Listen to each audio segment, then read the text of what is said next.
ନିମ୍ନଲିଖିତ ଏସିଡ୍ ମଧ୍ୟରୁ କେଉଁଟି ଜାଣିବା ପାଇଁ ବ୍ୟବହୃତ ହୁଏ ଯେ ଶୁଦ୍ଧ ଘିଅ ବନସ୍ପତି କିମ୍ବା ମାର୍ଗାରାଇନ୍ ସହିତ ବ୍ୟଭିଚାର ହୋଇଛି କି? Option A sulphuric acid, option B nitric acid, option C hydrochloric acid ଏବଂ ଅପସନ୍ ଡି ବୋରିକ୍ ଏସିଡ୍।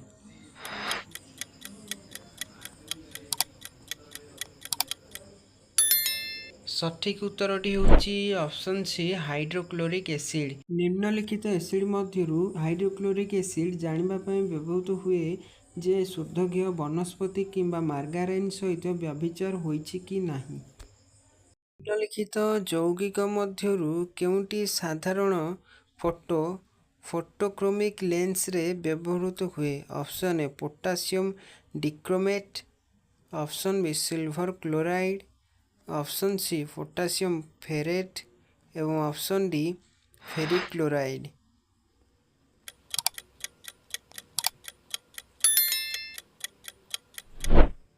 ସଠିକ୍ ଉତ୍ତରଟି ହେଉଛି ଅପସନ୍ ବି ସିଲଭର କ୍ଲୋରାଇଡ୍। ନିମ୍ନଲିଖିତ ଯୌଗିକ ମଧ୍ୟରୁ ସିଲଭର କ୍ଲୋରାଇଡ୍ ସାଧାରଣତଃ ଫଟୋକ୍ରୋମିକ୍ ଲେନ୍ସରେ ବ୍ୟବହୃତ ହୁଏ। ନିମ୍ନଲିଖିତ ମଧ୍ୟରୁ କେଉଁଟି କାଠ ମଦ୍ୟପାନ ଭାବରେ ମଧ୍ୟ ଜଣାଶୁଣା ଅଟେ? Option A methanol, option B ethanol, option C propanol ଏବଂ ଅପସନ୍ ଡି ବ୍ୟୁଟାନୋଲ୍।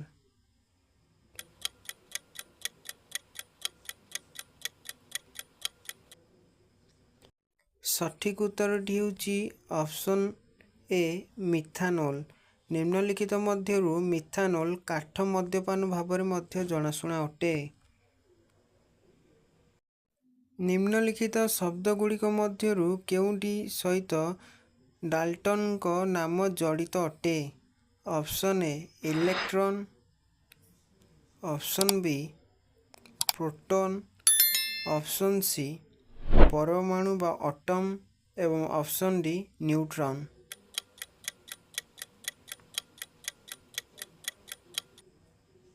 ସଠିକ୍ ଉତ୍ତରଟି ହେଉଛି ଅପସନ୍ ସି ପରମାଣୁ ବା ଅଟମ୍। ନିମ୍ନଲିଖିତ ଶବ୍ଦଗୁଡ଼ିକ ମଧ୍ୟରୁ ପରମାଣୁ ବା ଅଟମ୍ ସହିତ ଡାଲ୍ଟନ୍ଙ୍କ ନାମ ଜଡ଼ିତ ଅଟେ। ପାନୀୟ ଜଳର ନିମ୍ନଲିଖିତ ଅପରିଷ୍କାର ମଧ୍ୟରୁ କେଉଁଟି ବାଉଁଶ ମେରୁଦଣ୍ଡ ବ୍ୟାଧି ସୃଷ୍ଟି କରେ?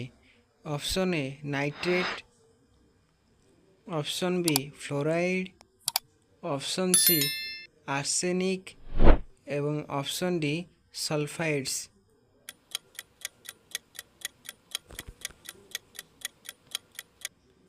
ସଠିକ୍ ଉତ୍ତରଟି ହେଉଛି ଅପସନ୍ ବି ଫ୍ଲୋରାଇଡ୍।